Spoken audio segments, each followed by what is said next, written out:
Hello, welcome to a quick review on the EVGA X15. Sorry for not uploading for a while, I kind of ran out of content, and I don't know, I probably won't make too much more content in the future, but this is a newer mouse, just got released, and I'm going to share my thoughts on some of the aspects of it. So, I'm not sure where to first start, but I guess let's first start with the specifications. So you have I believe LK optical 70Ms for the switches. You have 20 buttons. It's an MMO mouse. You have, I believe, a PMW 3389 with 8000 hertz. The feet are just normal Teflon feet. EVGA pretends they call them like smooth. They're not terrible, but they're not great either. The weight of the mouse is, I believe, quoted at about 110 grams. I haven't actually weighed it, but that sounds about right.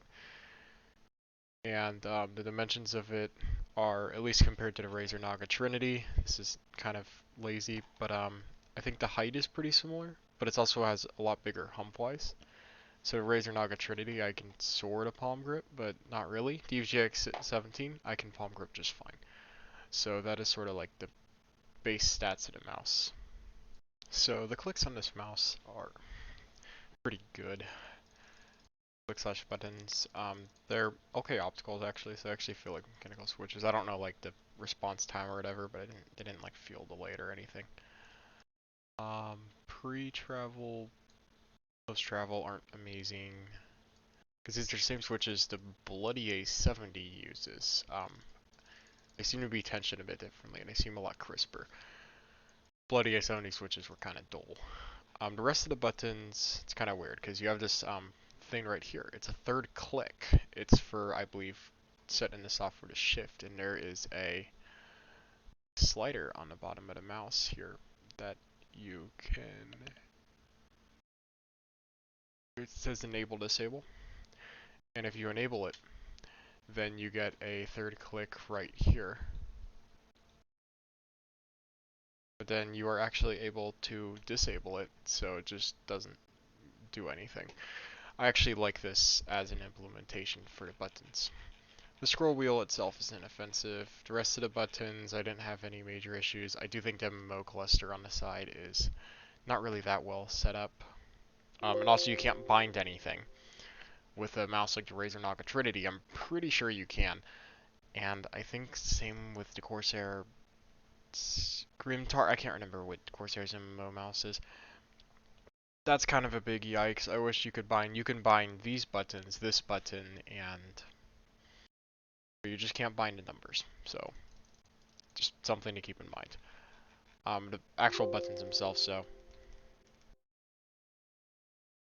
some of them are kind of mushy. They're a bit inconsistent, which I don't like, but nothing game breaking in my opinion. The buttons on this mouse and the scroll wheel are all fine. Scroll wheel's kind of grindy. It's tilt wheel as well. So yeah. Shape of the mouse is interesting. When I first got it, I initially hated it because my this finger, my ring finger would, or this is called a ring finger, would like slide off, and I'd be holding the mouse like this. But eventually, I just took a bit of practice to get the hang of it. I think the shape, I do think it could be sort of a bit wider. I'm pretty sure the Naga Trinity is actually a lot wider, and you're not gonna have your finger fall off, but you also have way less room. Now that I actually think about it.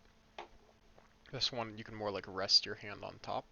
And also, it is the only mouse I think I've been able to like properly full on palm grip, like do a real palm grip.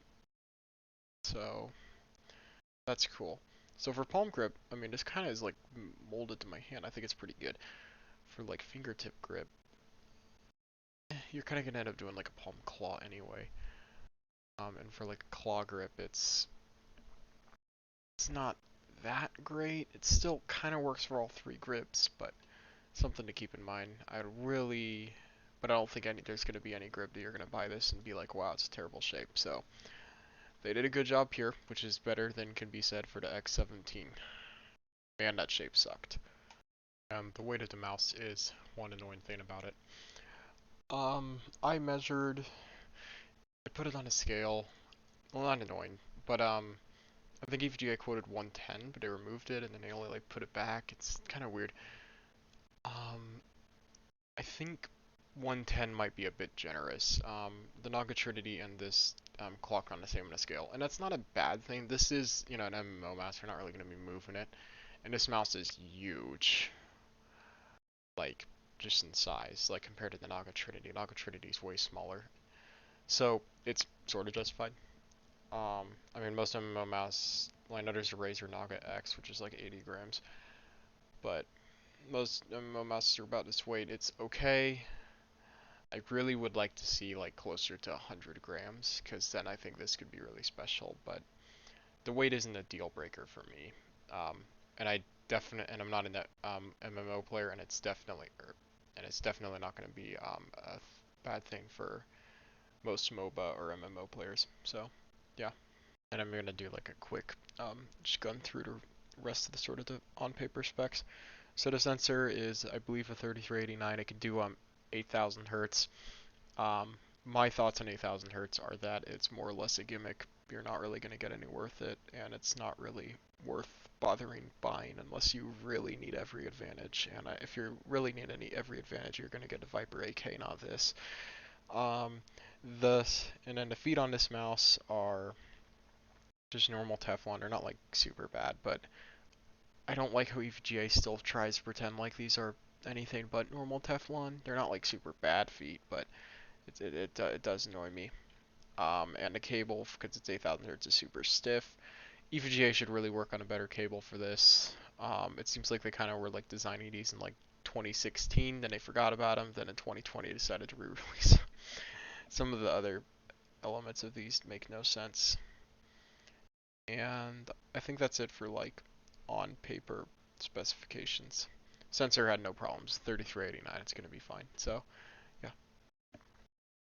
And of course we have the software of this mouse. So you have sleep mode, angle snapping, angle tune, report rate here. So the sleep mode basically just turns off the RGB. I'm not really sure why this exists. I don't really see a point. Angle snapping report rate, the report rate can go up to 8,000 hertz. It's, pretty standard. DPI you can turn up to 16,000 in steps of 50. You can also like enable XY sensitivity stages. Lighting effect, kinda, it's okay. I really wish I had maybe a zone around the scroll wheel. If you're gonna do RGB, do it well, but it's okay. With white RGB though, for some reason this area in the click looks red. I don't know why. The rest of the RGB looks fine now. No major issues there. Key assignment, you can assign. You can also do macros in this. And then E shift is controlled by default with that third click right there.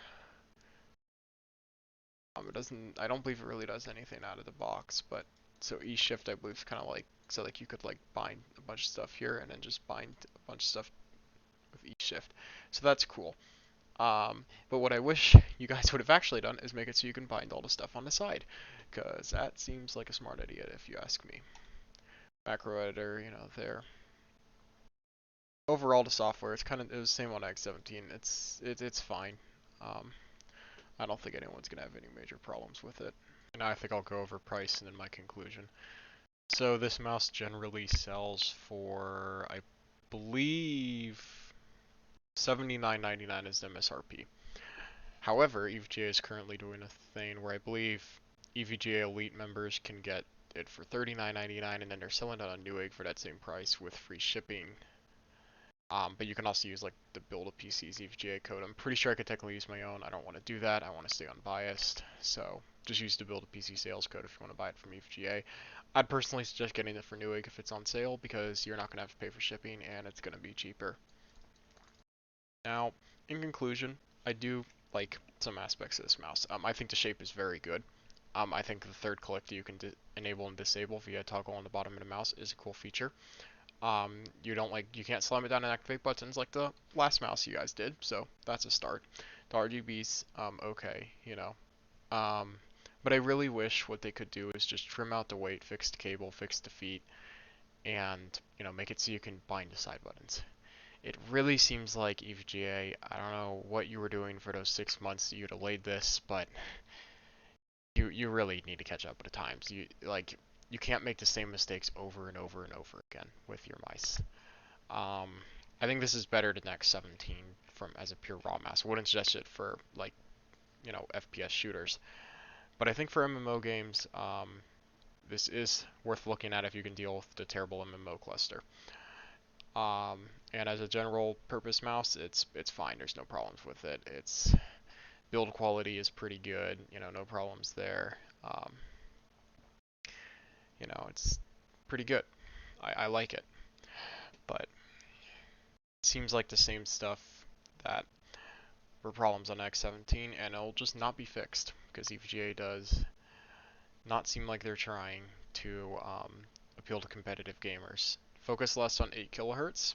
Focus more on getting good feeding cable and stuff like that, because I think that's what most people are actually going to care about. Hope you have a good day, and hope this helped you out, and bye.